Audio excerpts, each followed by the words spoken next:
Good morning, everyone. Pete Pardo here from Sea of Tranquility. Welcome to another edition of Ranking the Albums. Today we're going to take a look at the studio records, studio albums from a band who's been around a long time. Formed in 1966 in Germany. Hard rockers, prog rockers, a little bit of both. Birth Control. Some of you might be thinking, Birth Control? Who the hell is Birth Control? Well, you know what? They've got like 15 studio albums, a whole host of live albums and compilations and things like that. They've been around forever in various different incarnations, but since the beginning, almost always it included high-quality rock music. The band is still performing and recording to this day. Their last album came just 3 or 4 years ago. So I've got almost all of their studio albums on CD. I'm just missing a couple, but we'll talk about all of them. These are just their studio albums of all new material. They do have something that they put out in 1995 called Two Worlds, which was mostly re-recordings of some of their classic tracks, as well as a couple of new tunes. We're not going to count that one in here, but we are going to talk about all of the others. And in addition, I will say they have a handful of really good live albums, especially a couple from the 70s, one from the mid-80s, one from the 90s. All really good. I have a few of them. And I will say I don't really dislike any of these albums. They're all pretty damn good, even the ones at the bottom of the list that are kind of iffy and have some kind of questionable moments. I still think they have a lot to recommend, but we'll kind of get into all these as we go on here. So let's start off at the bottom of my list. Coming in at number 15 is their 1978 album, Titanic. Now, this band, you're probably going to see some pretty ugly album covers. This band was not known for their terrific album covers by any means. Some of them are pretty bad. The more I think about it, the more these guys would have made a great choice to be featured on the show or shows that Martin Popoff and I did, showcasing some bands with pretty historic album or bad album covers. And Birth Control, definitely one of them. So here, again, 1978. 1978, obviously, disco is going strong, right? This is kind of like, as opposed to their early kind of heavy rock, proto-metal, proto-prog stuff, this is more of kind of like an upbeat funk rock album. It's got some blues, little bits of fusion. They dabbled in a little jazz rock, which is nice. Some disco-y moments, kind of strange, but that was all the rage at the time. You got the song, the first song, which is great, The Last Survivor. It's got, really serious groove to it. Great vocals, tasty guitars. You got the title track, which is not bad. Some good bluesy guitar licks. You got Love Light, which is actually also not a bad song. Kind of reminds me of like Stormbringer era Deep Purple. Very kind of funky. Saturday Special sounds like LA Jazz, almost sounds like it could be the Crusaders, or Tom Scott and the LA Express, that sort of thing. It's not terrible. I think you call this anything else but a Birth Control album, and it's not awful. Great vocals throughout. I think, most of the time the vocals on these albums have been pretty good. Their drummer, Bernd Noske, actually did most of the lead vocals throughout their career. They've had other guys who have shared the vocal slots throughout, but he's generally been the mainstay in this band from the very beginning. A really good drummer, rock-solid drummer, and a really strong hard rock vocalist. All right, so Titanic coming in at the bottom, number 15. Coming in at number 14 from 1980. This is the album, I believe, that came right after this one. Count on Dracula. Again, absolutely awful album cover. That's probably one of the worst album covers of all time. It's kind of forgot about this one. Really bad. Just looks cheesy as all hell. Here, title track starts things off pretty good. This band has really good kind of first songs on a lot of their albums. It's pretty heavy, although it's got some really cheesy keyboards. The keyboard sounds in this album are really good. For a band that had such amazing Hammond organ and early Moog work on some of their earlier albums, the keyboards just sound absolutely awful on this album. The Rescue, another good song, rocks pretty hard, but again, kind of marred by awful sounding cheesy keyboards. You got Witch Hunters, which is at the end of the album, is pretty cool, proggy, heavy rock tune. But I would say most of the rest of this album, everything in between here, those are the first two songs and the last song, really kind of lightweight, kind of bland, funky, disco-y, even reggae in spots. Just, it's well played, but it just really sounds weird for a birth control album. And it just doesn't really work. I think the band is just really kind of find their way here in the late 70s after a string of really, really solid albums. And, here we are into the 80s, and it's like, what do we do, right? So next up, one I do not have the hard copy of, 2003's Altation. Actually, that's a pretty cool album cover with a wolf. Not a pretty good album. So 2003, obviously the band's around since 1966. So many, many years later, you got Noski still drumming and singing, doing a fine job. You got Rock the Road. Pretty heavy song with some chugging riffs and organ. You got a song called Raindrops, which is kind of like atmospheric prog. It's a lengthy tune, and it's got this massive guitar solo towards the end, which is really wild. Title track's also kind of moogie and proggy, and there's a song called In the City, which rocks hard, kind of like, modern-day Deep Purple Uriah Heep. So, solid record. Coming in at number 12, we're going to go to their debut from 1970. Simply titled Birth Control. Yeah, not a, kind of a cheesy album cover, but here you have the, little birth control container, right, with the pills, right, all that kind of stuff. Very much of its time. This is basically psychedelic rock with, lots of organ, bluesy guitar. Occasional mellotron does pop up on the album. Obvious influence, Mark I era Deep Purple, Vanilla Fudge, Iron Butterfly, that sort of thing. You got, again, Bern Noski, very strong vocals from him, good drummer. Right from the beginning, he's making a statement. The highlight songs here, No Drugs is a good tune, Deep Inside. You got the, the cool jam, proggy jam, kind of sounds influenced by The Nice, titled Sundown, which has some really cool organ playing on it. And then you have their version of Light My Fire by the Doors, which is kind of fun. It's a cool debut. It's, I wouldn't call this essential. Not one of the first things you should get, but I think, band's still trying to find their way here, but it's got its moments. I mean, at any given time, I could rank it a little further. The CD reissue on Repertoire has got a whole bunch of bonus tracks, so it's definitely, a cool debut and a precursor of things to come. All right, so number 11, another one I don't have the physical copy of, 2016's Here and Now. This is the last studio album that they would put out. Another really enjoyable late period effort from these guys. Lost in the Sea rocks really hard. Some memorable melodies, lots of prog rock moments. You got 12 Steps, which is crunchy hard rock. Lots of Hammond organ and guitar riffs. All right, little bits of Mellotron. All right, kind of cool to hear Mellotron in 2016, especially from these guys. You got a song called Wasting My Time. Really, really killer. Good hard rockin' tune. Rat in My Flat. Has some kind of weird, jazz rock vibes, all right, which is kind of neat. Reminded me of some of the stuff they did around the mid-late 70s.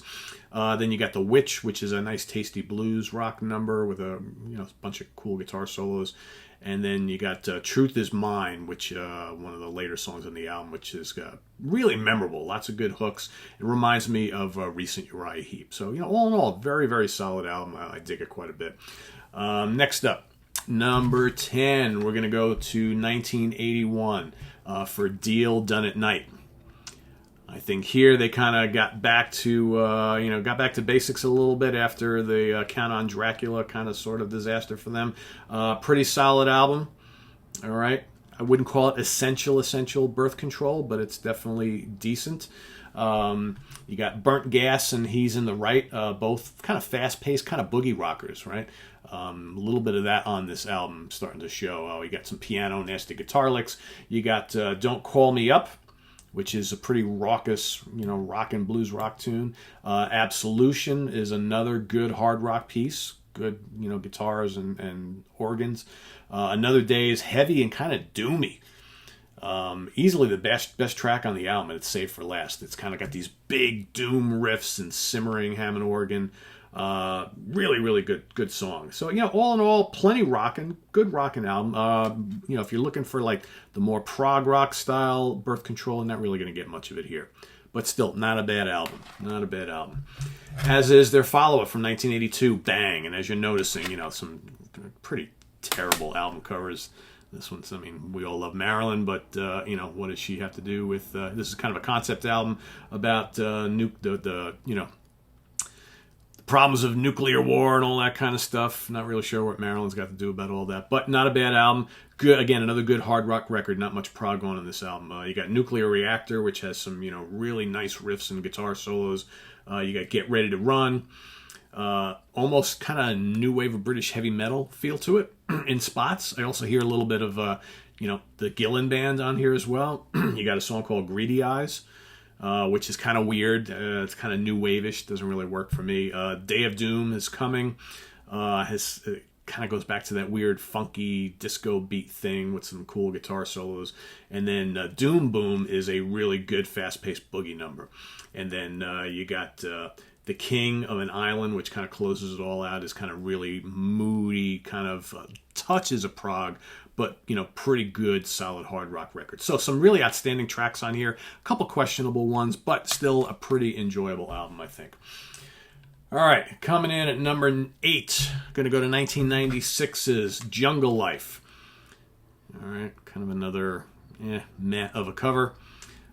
Here the band's returning to much heavier material after, and being away. They were actually away, hadn't recorded anything quite a while since the early 80s stuff that we just showed you. So here they come back, really heavy album. You got Desert Storm on here, the 2-part Valley of Darkness, part 1 and 2, which bookend the album. Those are really, really good.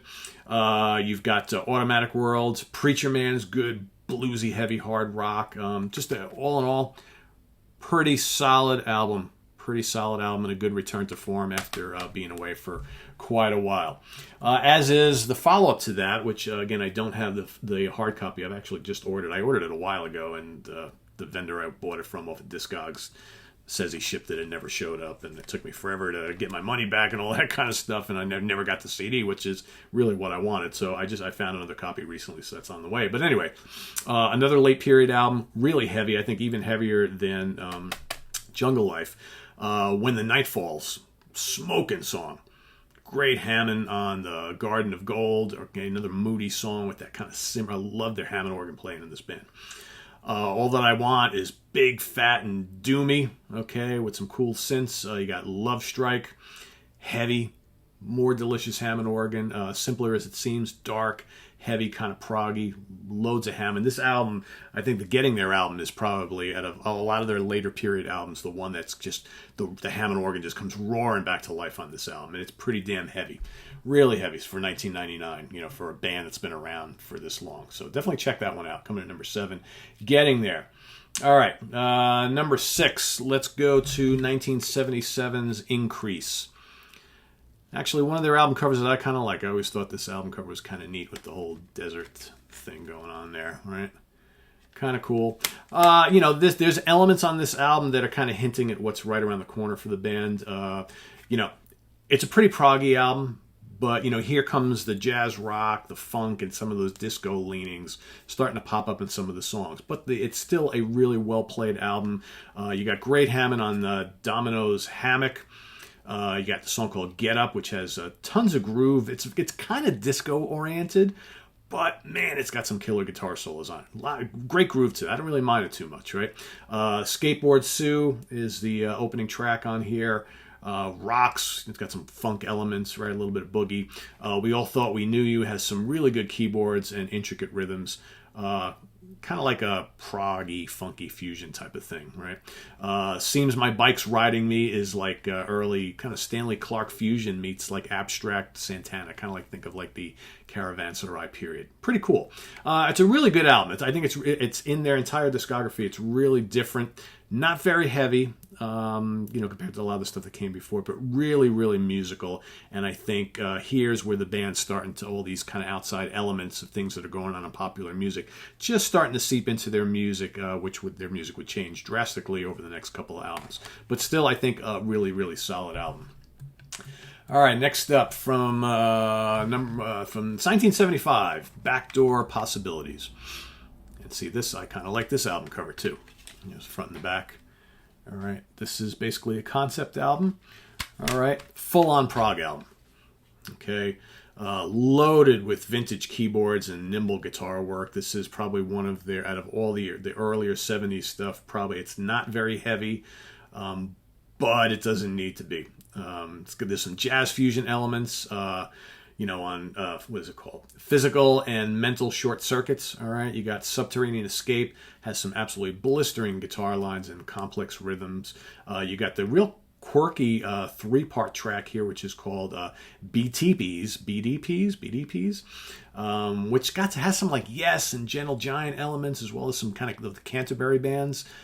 Behind Grey Walls is big, nice symphonic prog track, and then you got No Time to Die, which is very complex and quirky prog. This album is made up of kind of like these tracks with like little mini suites and some like little short kind of instrumental interludes in between a lot of them. Very, very cool album. Very intricate. Like I said, out of all their albums, probably the second of their most proggy albums. The other one we're going to talk about in a second. And definitely a little lighter, not relying on the big heavy riffs and the big huge Hammond organ. A lot more kind of Moog and all that sort of stuff coming into the music. Real quirky arrangements. Definitely a good one that I would highly recommend. That's number 5. Coming in at number 4, I believe these were also released in the same year, like the beginning of the year and the end of the year, 1975. Plastic People. Another cool album cover, I think. All right. This was their first album to really fully embrace prog rock. Okay.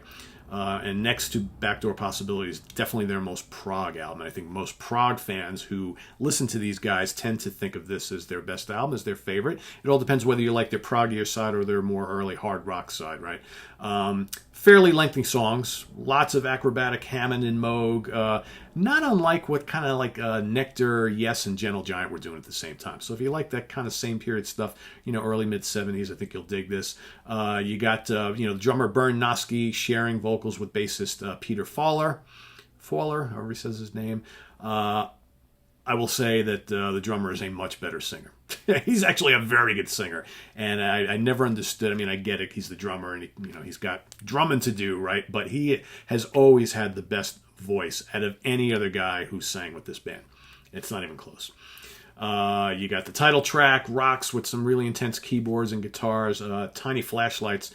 Wonderful symphonic prog with kind of real dizzying, like Steve Howe type guitar solos, cool electric piano. You got Rock and Rollin' Rollers, more of a boogie number with proggy elements, kind of like the outlier on this album. You got Trial Trip is more heavier prog, heavier riffs, the heaviest number on the album. And then you got the lengthy closer, The Song Is Just For You, which dips back into the kind of like the jazz rock elements. Got little sax, little flutes, some strings, violin and cello.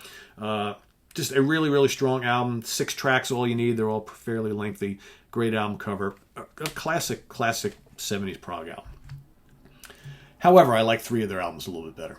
And number 3, I'm going to go with their second album from 1971, Operation. Again, it's got that really bizarre album cover, right? Really kind of bizarre, but you know what? As almost like horrific as it is, it's in a weird way, it's kind of iconic of the early German rock scene in the 70s. It's a good one. Early hard rock, proto-prog, proto-metal here. Lots of rampaging Hammond organ, blistering guitars, the potent vocals of Mr. Noske, fiery rhythm section. Stop Little Lady is a great song. And that's like one of their memorable songs that they play live quite a bit. Lengthy rocker, killer Hammond, lots of grooves. The chorus is great.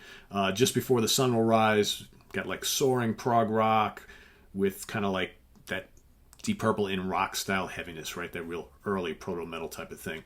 The Work Is Done, another Birth Control classic, heavy rock song featured live on most of their live albums, and something they still play to this day, if I'm not mistaken.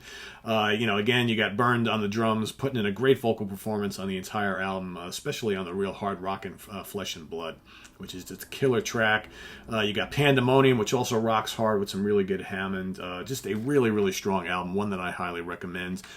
It's usually one of the albums that, a handful of albums that if I tell anybody about Birth Control, I said this is one of the ones you got to check out. Don't be scared off by the cover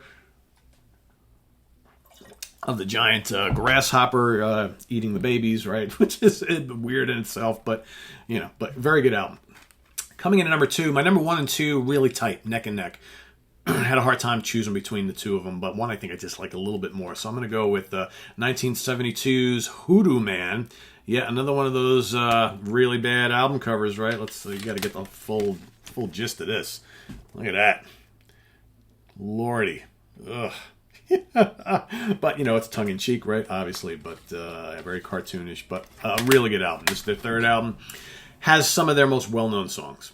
It's just really good early hard rock and prog. You got the song Bye, which is catchy, heavy, swirling organ, heavy riffs, Suicide. It's got some jazz rock leanings, a little bit of blues, a little bit of prog, amazing Hammond organ. Get Down to Your Fate, to me, sounds like ELP, kind of like Circa Tarkus or something. You got this song Gamma Ray on here, which is an early proto-metal classic. Extended wah-wah guitar solos and organ freakouts, from what I understand, also the inspiration of the power metal band of the same name, Gamma Ray. You got the title track, which is just great organ-drenched heavy rock, a la, Deep Purple, Uriah Heep of the same time. 6 tunes, all somewhat lengthy. Loads of heavy guitar, loads of heavy organ, great drumming, great vocals. It's one of those kind of like unknown classics in my opinion. Only bested, I think, by what I consider their best album, my favorite, Rebirth from 1973. Okay, here we got the kind of, pale cover here, right? Cool gold lettering on a red jacket, right? It's their fourth record. Really, again, if you love early Deep Purple and Uriah Heep, you've come to the right place here. Loads of Hammond organ flourishes and crunchy guitars. You got No Shade Is Real, killer song. She's Got Nothing on You, another one of their more memorable tracks. Song they play live quite a bit. Mr. Hero, kind of sounds like early Coliseum. That heavy blues rock riffing and soloing, the jazzy horns, terrific song. Together Alone Tonight is just epic bluesy hard rock with, extended kind of proggy bits going on in there. Great organ and guitar solos throughout that song. You got Back From Hell, all right, which is the last song on here, which is, it's big, heavy, doomy. The riffs are just absolutely killer. Bernowski, great vocals, and probably he's got this drum solo that starts around halfway through the song, goes on for about 2 or 3 minutes, right? Don't get me wrong, I love drum solos when they're appropriate. For me, I think Back From Hell would be one of my favorite Birth Control songs had it not been for the extended drum solo in the song. Take out the drum solo, it's great, don't get me wrong, but, that song in itself, if it would have been left to the 4-minute track, is absolutely killer. Absolutely killer. Great riffs, just a really cool heavy number. So there you have it. My number one. All right. So let's recap. Coming in at number 1, Rebirth. Number 2, Hoodoo Man. Number 3, Operation. Number 4, Plastic People. Number 5, Backdoor Possibilities. Number 6, Increase. Number 7, Getting There. Number 8, Jungle Life. Number 9, Bang. Number 10, Deal Done at Night. Number 11, Here and Now. Number 12, Birth Control. Number 13, Altation. And number 14, Count on Dracula. Count on Dracula. And number 15, Titanic. So there you have it. Ranking the albums of the great, long-standing German heavy rock and prog act Birth Control. For those of you who have never listened to this band, now's your chance to do so. Go take a listen here on YouTube to some of those top albums I talked about. I think you'll like what you'll hear. If you are a Birth Control fan, curious to see what your favorite albums are among this canon here. So let's see those comments going below. Visit us on the web at www.seatranquility.org. We're on Facebook. We're on Twitter. Of course, we're here on YouTube all the damn time. If you like what you see here, please click down in the video description and hop on over to our Ko-Fi page and buy us a coffee, a tea, a pint of beer, whatever. Greatly appreciate whatever you can do to help out. We also have a merch page link below where you can go check out our selection of t-shirts, hoodies, hats, mugs, stickers, all that good stuff. And also the link to our website is below as well. If you want to go read all the latest reviews we've got up on there, check that out as well. So I'll see you guys all later on. So what's upcoming? So Jim Ledford coming back on the show after a bunch of years. Jim, of course, is a solo guitar star on the Lion Music label. He's coming on to help me talk about favorite guitar solos of Jeff Beck. That's coming up later today. I'm also going to do rank my 10 favorite David Bowie albums. That's coming up as well. We got Martin Popoff coming up on Friday for some more, look at some more great album covers by specific bands, right? And also we got Rich Catino coming back on the show. We're going to give you each our favorite 10 Saxon albums. That's coming up tomorrow, so you don't want to miss any of this. Stay tuned, everybody. We'll see you real soon. Bye-bye.